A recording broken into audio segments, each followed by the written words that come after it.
रामायण की अमृत धारा में आप सबका स्वागत है। सभी सुनने वाले सज्जनों को जय सिया राम जी। रामायण के पिछले भाग में आपने वहां तक सुना था जब नित्य नए प्रकार का सुख मन के अनुकूल पाकर सब बाराती अपने घर भूल गए। अब इसके आगे से बारात का प्रस्थान, बालकांड, भाग 21। सियापति रामचंद्र जी की जय, पवन सुत हनुमान जी की जय, उमापति महादेव जी की जय। जय जय सीताराम जी। दोहा। आवत जानी बरात बर, सुन गए निशाने, सज गज रथ पद चर तुरंग, लेन चले अगवान। सियापति रामचंद्र जी की जय, लेन चले अगवान। सियापति रामचंद्र जी की जय। नगाड़ों का सुंदर शब्द, सुंदर बारात का आगमन जानकर हाथी, रथ, घोड़े और पैदल सजाकर अगवान लोग बारात को लेने चले। भरे हुए स्वर्ण के कलश, कटोरे, थाल, अनेक प्रकार के सुंदर पात्र, ये सब भांति भांति के अमृत के समान पकवानों से भरे हैं, जिनके स्वाद का बखान नहीं किया जा सकता। उत्तम फल तथा और भी सुहावनी वस्तुएं राजा ने प्रसन्न होकर भेंट के लिए भेजी। गहने, वस्त्र, बहुत सी बड़ी बड़ी मणियां, पक्षी, पशु, घोड़े, हाथी और बहुत प्रकार की सवारियां भेजी। बहुत भांति के मंगल और सगुनदायक सुगंध से युक्त सुंदर पदार्थ राजा ने भिजवाए। दही, चिड़वा आदि अनेक प्रकार की भेंट की वस्तुएं भर भर कर कहार ले चले। अगवानियों ने जब बारात देखी तो हृदय आनंद में मग्न हो गया, शरीर के रोम खड़े हो गए। अगवानियों को ठाट सहित देखकर बारातियों ने प्रसन्न होकर नगाड़े बजाए। दोहा। हर्षि परस पर मिलन हिते, कछुक चले बग मैले, जनु आनंद समुद्र दुई, मिलत बिहाई सुबेल। सियापति रामचंद्र जी की जय, मिलत बिहाई सुबेल। सियापति रामचंद्र जी की जय। प्रसन्नता से आपस में मिलने के लिए कुछ लोग बाहें फैलाए दौड़ चले, मानो आनंद के दो समुद्र अपनी सीमा छोड़कर मिलने जा रहे हों। अप्सराएं फूल बरसाने और गाने लगी, देवता प्रसन्न होकर नगाड़े बजाने लगे। अगवानियों ने सब वस्तुएं राजा दशरथ के आगे रखी और इसने से विनती की। राजा ने प्रेम सहित सब वस्तुएं ले ली और बख्शीश में याचकों को दे दी। फिर अगवानियों ने बारातियों की सेवा और बहुत मान बढ़ाई की और जनवासे को लिवा ले चले। रंग बिरंगे वस्त्र बिछाए गए, जिन्हें देखकर कुबेर भी अपनी संपदा का घमंड भूल गए। बहुत ही सुंदर जनवासा दिया, जहाँ सबको सब प्रकार की सुविधा थी। सीता जी ने जनकपुर में बारात आई जानकर अपनी कुछ महिमा प्रकट करके दिखाई। हृदय में स्मरण कर सब सिद्धियां बुलाई और राजा दशरथ की पहुनाई करने के लिए भेज दिया।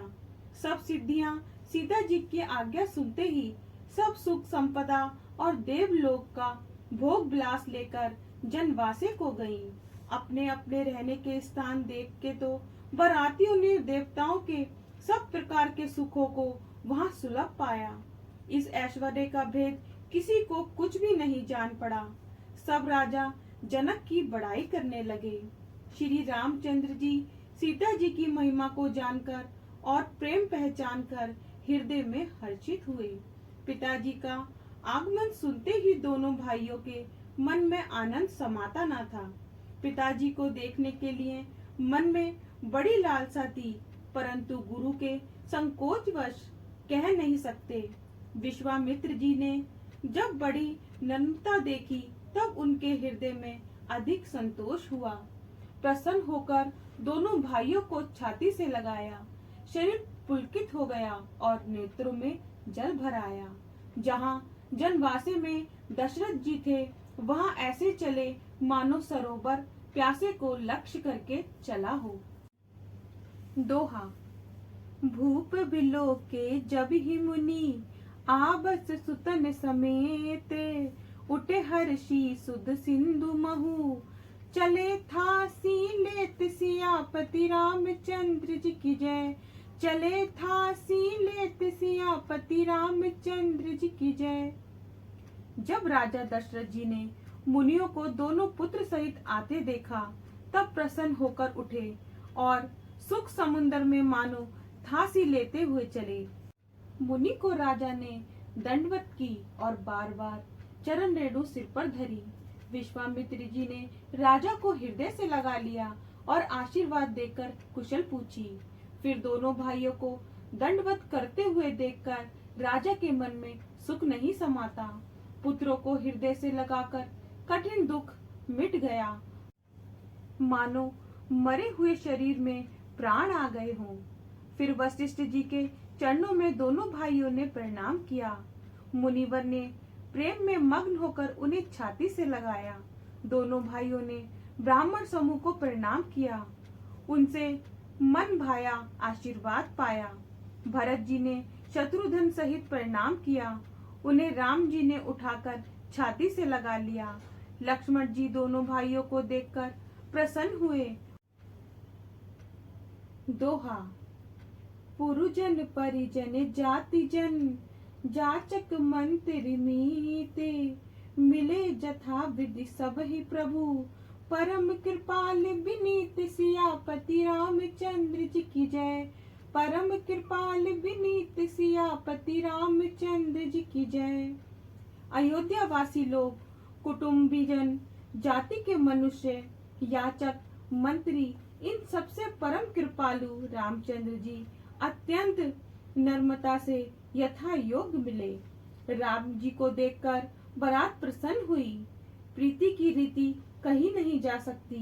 राजा के निकट बैठे चारों पुत्र ऐसे शोभायमान हो रहे हैं, मानो धर्म, अर्थ, काम और मोक्ष शरीर धारण किए हुए हों। पुत्रों समेत राजा दशरथ जी को देखकर नगर के नर नारी बहुत प्रसन्न हुए। देवता फूल बरसाकर बाजा बजाने लगे और स्वर्ग की अप्सराएं गाना करती हुई नाचने लगी। शतानंद जी, ब्राह्मण, मंत्रीगण, मागध, सूत, पंडित और भाट, यह लोग बारात समेत राजा का सम्मान कर आज्ञा पाकर लौट चले। बारात लग्न से पहले आ गई, इस कारण जनकपुर में अधिक आनंद हुआ। सब लोग ब्रह्मानंद का अनुभव करने लगे और ब्रह्मा से प्रार्थना करने लगे कि दिन रात बढ़ जाएं। दोहा। राम सिए शोभा अवधि, सुकृत अवधि दो राजे, जहत है पुरजन कहियसे, मिली नर नारी समाज सियापति रामचंद्र जी की जय। मिली नर नारी समाज सियापति रामचंद्र जी की जय।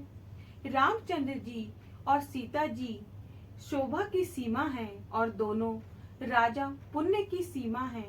जनकपुर वासी नर नारियों के समूह मिलकर जहाँ तहाँ यही कह रहे हैं। जनक जी के पुण्य की मूर्ति सीता जी और दशरथ जी के पुण्यों की मूर्ति देह धारण किए रामचंद्र जी हैं।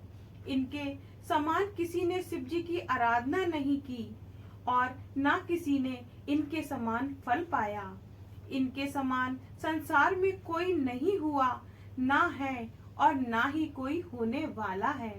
हम सब भी पुण्य की राशि हैं, जो जगत में जन्म लेकर जनकपुर के वासी हुए हैं। आगे का भाग कल। जय सिया राम जी। अगर आपको पसंद आए तो लाइक, शेयर, कमेंट्स कीजिए और हमारे चैनल को सब्सक्राइब कीजिए।